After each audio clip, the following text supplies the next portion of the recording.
Bonjour à tous, je suis Robert Boyd, je suis associé en droit du travail à la firme Kane Lamar. Le plaisir de vous entretenir aujourd'hui sur un aspect important du projet de loi 96 qui modifiait la Charte de la langue française en 2022. Donc, l'exigence d'une connaissance autre que le français dans le cadre d'un emploi. Que ce soit lorsque on affiche un poste ou à l'externe auprès d'un nouveau candidat ou à l'interne pour les employés actuels. Le projet de loi 96 a introduit des nouvelles obligations afin de justifier une exigence en emploi liée à la connaissance d'une autre langue que le français, que ce soit l'anglais ou toute autre langue. Avant le projet de loi 96 au Québec, il était nécessaire de justifier l'exigence de la connaissance d'une autre langue que le français en emploi.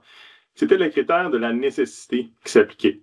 Donc, il fallait qu'un employeur soit en mesure de démontrer la nécessité d'une exigence de la connaissance autre que le français.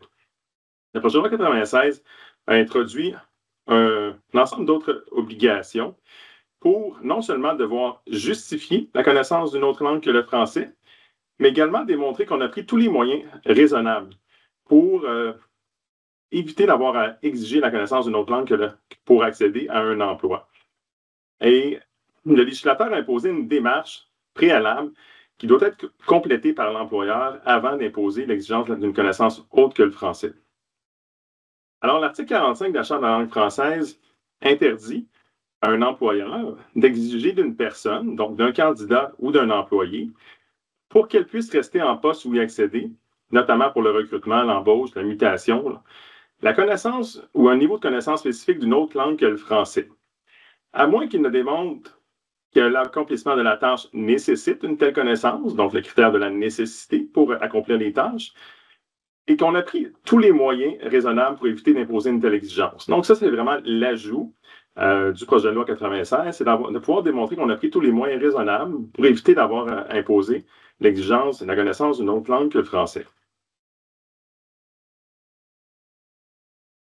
Comment démontre-t-on maintenant qu'on a pris les moyens raisonnables pour éviter d'avoir exigé la connaissance d'une autre langue que le français? Eh bien, le projet de loi 96 a également introduit une démarche en 3 étapes. Alors, la loi prévoit que l'employeur sera réputé ne pas avoir pris les moyens raisonnables pour éviter d'exiger la connaissance d'une autre langue que le français s'il omet, numéro 1, d'évaluer les besoins linguistiques réels associés aux tâches à accomplir. Donc, la nécessité d'évaluer quel est le besoin réel pour le poste en question en fonction des tâches qui sont à accomplir. Première démarche qui doit être complétée. Dans un deuxième temps, il faudra s'assurer que les connaissances linguistiques déjà exigées des autres membres du personnel sont insuffisantes pour répondre aux besoins liés à la connaissance d'une autre langue que le français. Donc, en deuxième étape, une obligation de regarder le portrait de la main-d'œuvre dans l'entreprise, dans l'organisme, pour déterminer si on n'a pas une capacité actuelle de répondre à son besoin. Par exemple, si une clientèle anglophone doit être desservie, est-ce que nos employés actuels sont en mesure de répondre aux besoins de la clientèle anglophone sans qu'il ne soit nécessaire d'afficher un poste en exigeant la connaissance de l'anglais, par exemple? Donc, dans un deuxième temps, la nécessité de s'assurer que nos capacités de main-d'œuvre ne permettent pas de répondre à déjà notre besoin au niveau de la connaissance d'une autre langue. Et finalement, dans un troisième temps, une obligation de restreindre le plus possible le nombre de postes auxquels se rattachent des tâches dans l'accomplissement, dont l'accomplissement nécessite la connaissance ou un niveau de connaissance spécifique d'une autre langue. Donc, dans un premier temps, évaluer les besoins linguistiques en fonction des tâches à accomplir. Dans un deuxième temps, s'assurer qu'on n'a pas la capacité déjà à l'interne de répondre à notre besoin de la connaissance d'une autre langue. Et dans un troisième temps, prendre les moyens pour restreindre le plus possible le nombre de postes qui exigent la connaissance d'une autre langue que le français.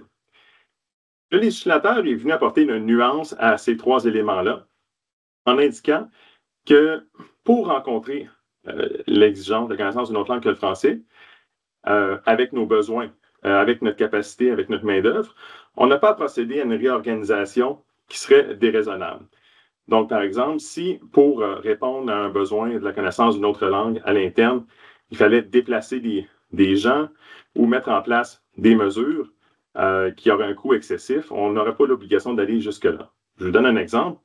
Dans une décision récente, on revendiquait, en fait, l'employeur imposait la nécessité pour des techniciens de connaître l'anglais, puisque ces techniciens-là devaient être formés par le fournisseur d'un équipement et les formations étaient données à l'étranger uniquement en anglais. Mais dans ce cas-là, il y avait un besoin linguistique. Les techniciens devaient comprendre l'anglais pour être formés.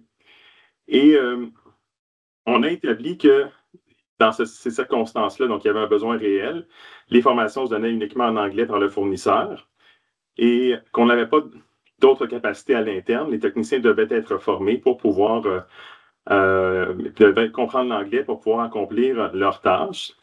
Et il était proposé dans cette décision-là de fournir un traducteur afin de permettre aux techniciens unilingues francophones d'être formés à l'étranger avec la présence d'un traducteur qui traduirait la formation du fournisseur.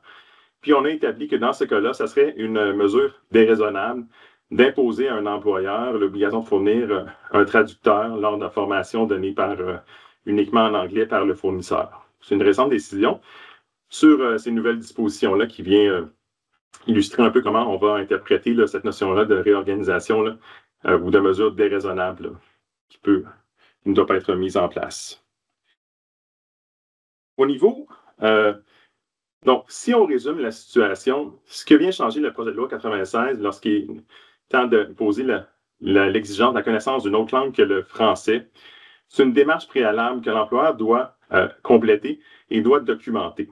Donc, le législateur a voulu éviter qu'on impose l'exigence de la connaissance d'une autre langue que le français lorsque ce n'était pas absolument nécessaire et a voulu imposer aux employeurs un exercice, des devoirs à faire avant d'imposer la connaissance d'une autre langue. Donc, il faudra s'assurer de respecter ces 3 étapes-là en évaluant bien, lors de l'affichage d'un poste à l'interne ou à l'externe, la nécessité de la connaissance d'une autre langue que le français, en évaluant les besoins linguistiques, en évaluant la main-d'œuvre à l'interne. Donc, quels sont nos postes où les employés ont la capacité de s'exprimer dans une autre langue que le français? Est-ce que nos employés peuvent répondre à ce besoin-là? Et ensuite, on devra s'assurer qu'on a pris les moyens raisonnables pour réduire le nombre de postes où le français, la connaissance d'une autre langue que le français, serait nécessaire. Donc, en résumé, il faudra être très prudent avant d'indiquer lors de l'affichage d'un poste l'exigence d'une autre connaissance que le français. Et rappelons que le projet de loi 96 impose aussi l'obligation d'indiquer dans une offre d'emploi, d'indiquer dans un affichage de poste, les motifs qui requièrent la connaissance d'une autre langue que le français. Alors, je vous remercie. Bonne analyse linguistique et bonne journée.